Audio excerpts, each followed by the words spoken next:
it's almost incredible that it hasn't been done by now. Rory, we were talking about this earlier on, and you're saying it's just a matter of time. They're sorting it out, aren't they? I think so. I think this is perfect news for Tottenham. When you think about the time that they've had, it's been so turbulent, hasn't it? Not even most recently. Like, it's obviously been fairly tricky for them recently, but you can go back to the Mourinho era for this turbulence.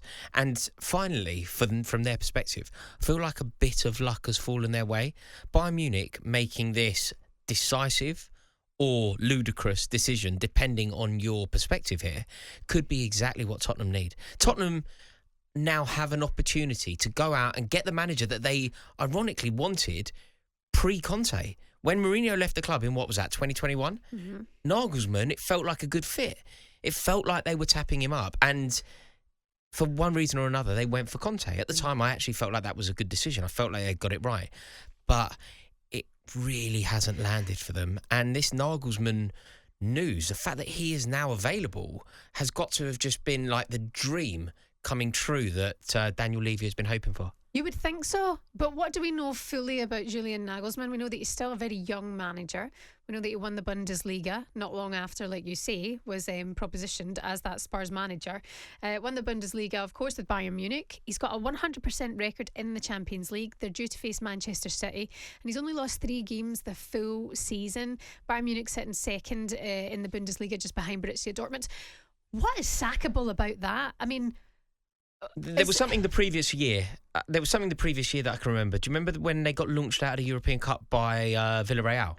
Yes. That was under Nagelsmann. That shouldn't have happened. Like, Bayern Munich shouldn't be knocked out. I don't want to call Villarreal minnows, but they're kind of minnows, aren't they? And ultimately, they shouldn't be knocking out Bayern Munich.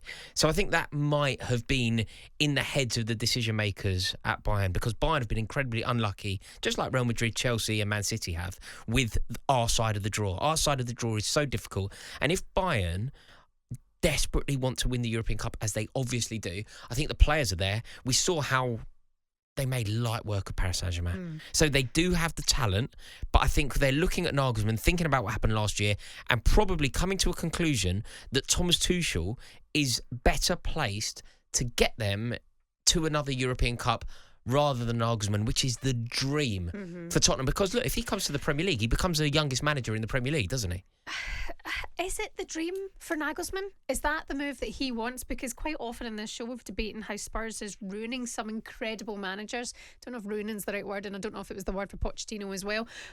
But we've got this young, energetic manager who's prospering in the German league, who might then get moved to the Premier League, to a club that's almost a little bit cursed. Is that the move that he wants? Potentially. I think, look, a move to the Premier League, I understand what you're saying. Tottenham feels like a little bit of a poison chalice, but it is still a chalice. He's 35 years old. Yeah, he'd be the youngest manager by a considerable distance, I think. But you've got to think, firstly, it would be a route straight back into football. Then it would be a route straight back into a big club, whatever joke I want to spin about Tottenham, whatever slander I like to send their way. Tottenham are a huge club with so much potential, with some very good players at the club, and I think that it could be appealing to him. Look, a job in the Premier League is always appealing. Of course. I feel like Nagelsmann, vacating the Bayern Munich job, you would think that you would go from Bayern Munich to maybe Manchester United or to Liverpool or to Chelsea, or a club with more prestige than Tottenham. But if you are him, you want to keep working, you're only 35, you want to go straight back into football, it's a fantastic opportunity for you. And I feel like he could take it, because when you think of the traditions of Nagelsmann, think about the team that he built at RB, think about the way that he plays the game, and then think of Tottenham. In the Venn diagram of Nagelsmann and Tottenham Hotspur, there is a huge grey area. You know, in the Venn diagram of Conte and Tottenham, there's no grey area. The grey area is both want trophies. That's it. Both need trophies, in fact. Similar to Mourinho, but they don't approach football the same way. They don't have that holistic, almost therapeutic approach to football the way that Nagelsmann does. So I think if I were a Tottenham fan, I would be very excited by this. But if I were Nagelsmann, again, I'd be excited. Look, you're going to keep working in football at a really good club with so much potential in the Premier League. You're going to earn loads of money. If I were a friend of Nagelsmann, you'd suddenly go to him, though, look, you are going to be front and centre of every single opportunity that comes up. Like, I don't think he would get the Real Madrid job, but he would certainly be in contention for it. when you think about all of the massive clubs, I'm talking about like, you know, in the pantheon of greats, the behemoth clubs, his name would be mentioned. So perhaps he would be better placed to be slow about this and just take his time and take that sabbatical. You know, Pep Guardiola went off to New York. Yeah, and how do you do that? How do you turn down the Spurs jobs? Because, like you say, it's a huge opportunity. You'd be front and centre of the media and the criticism that would come from being the Spurs manager at the same time. Then also you go into that pressure cooker environment that most Spurs managers seem to struggle with. You watched one of the best managers in the world literally crumble at that press conference. He had lost the plot. He'd had enough of what he was doing at Spurs and what was going on behind closed doors. I do wonder if maybe they are hitting the nail on the head. They bring in this young, energetic manager. Either they drain the life out of him very, very quickly, or he's the refresher that they need. He could be the answer, because actually when you look at what he's done at Bayern Munich, they've been very, very good. They've been very good, but that's not enough. And I think this is quite impressive. People don't like it when you sack managers who are doing quite well. But I think if the standards are through the roof, which they are at Bayern Munich, you know, I think that they're not top of the league.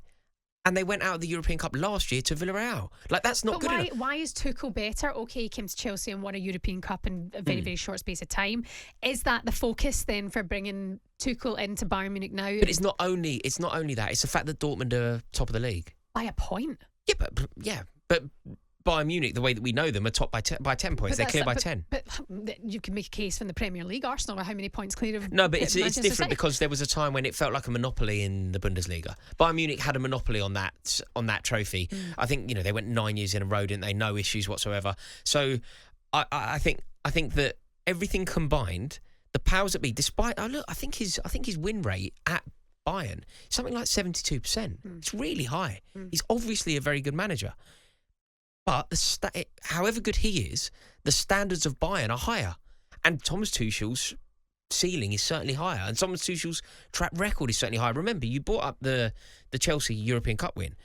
But remember, that was his second final. We'd already had Paris Saint-Germain a final, who ironically lost to Bayern. Of course. And also, Thomas Tuchel literally moved down the road, didn't he, from the Bayern training facility. He was like loitering, waiting for the opportunity. Like, guys, I'm here now, you can employ me. Yeah, that's what it kind of feels like. They've been ready and waiting for this moment. It's not been announced just yet, but it feels like Thomas Tuchel will be announced as the new manager of Bayern Munich. Just in time to knock Man City out of the European Cup, don't you think? Just imagine. Don't you think that's exactly what it is? I think that's the decision making. I think Bayern could do that, Rory. I do think can. Bayern is good to knock Manchester City out. Bayern can certainly do that. Thomas Tuchel is certainly capable of getting one over on Pep Guardiola. He's done it before. Like, there's no jeopardy here. He has done it before. This isn't my opinion. This is fact. So he used to get into the done mind it before. Of it. Tuchel's record against Guardiola is huge. So I think that would have been in the decision-making process for the powers that be at Bayern.